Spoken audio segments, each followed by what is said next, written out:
नमस्कार मित्रों, आज हम बात करेंगे पितृ पूर्णिमा की। एक ऐसा पर्व जो हमारे पूर्वजों की स्मृति, उसके आशीर्वाद और हमारे जीवन में उसके निरंतर उपस्थिति का प्रतीक है। भारतीय संस्कृति में कहा गया है पितृदेवो भव, यानी जैसे हम देवताओं की पूजा करते हैं वैसे ही पितरों का भी पूजन करना चाहिए। आइए जानते हैं पितृ पूर्णिमा का महत्व, इसकी विधि और इसके साथ जुड़ी कथा। भाद्रपद मास की पूर्णिमा को पितृ पूर्णिमा कहा जाता है। यह दिन पितरों की तृप्ति और उसके आशीर्वाद की प्राप्ति के लिए सबसे उत्तम माना गया है। माना जाता है इस दिन किया गया श्राद्ध, तर्पण, पिंडदान पितरों को शांति प्रदान करता है और परिवार पर उनकी कृपा बनी रहती है। शास्त्रों में लिखा है पितृभ्य पितृलोकेषु यद्यन् प्रेष्यन्तु नरः तपदन्य 10 लोकान्तः पितरः प्रतिबद्धते, अर्थात पितरों के लिए किया गया अन्नदान 10 पीढ़ियों तक उन्हें सुख पहुंचाता है। अब जानते हैं पितृ पूर्णिमा के दिन किए जाने वाले व्रत और पूजन की विधि। सुबह स्नान करके स्वस्थ वस्त्र धारण करें।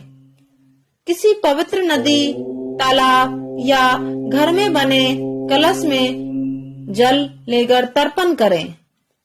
तिल, कुश, पुष्प, जल मिलाकर ओम पृथ्व्ये स्वधा नमः कहते हुए अर्पित करें। इसके बाद पिंड दान करें।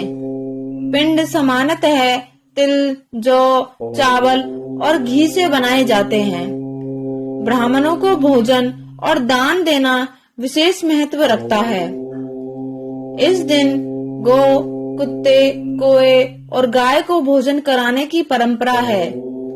माना जाता है इसके पितृ तर्प होते हैं।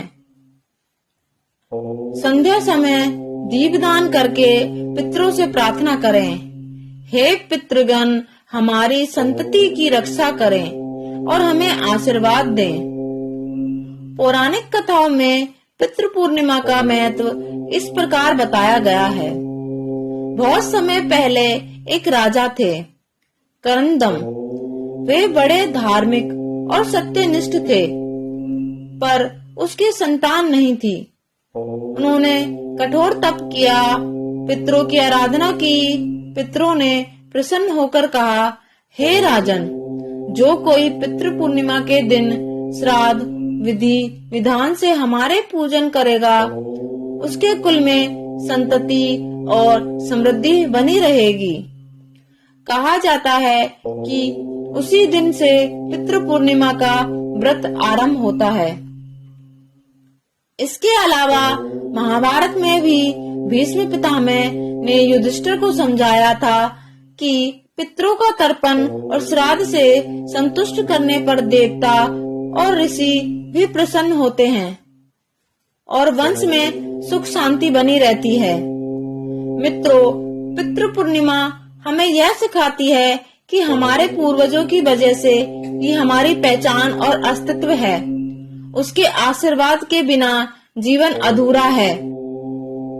इसलिए हर वर्ष इस दिन श्राद्ध और तर्पण अवश्य करें, ताकि हमारी आने वाली पीढ़ियां भी सुखी और समृद्ध रहें। आप अपने पितृजन शांति को प्राप्त करें और आप पर सदैव उसकी कृपा बनी रहे। जय पितृदेव।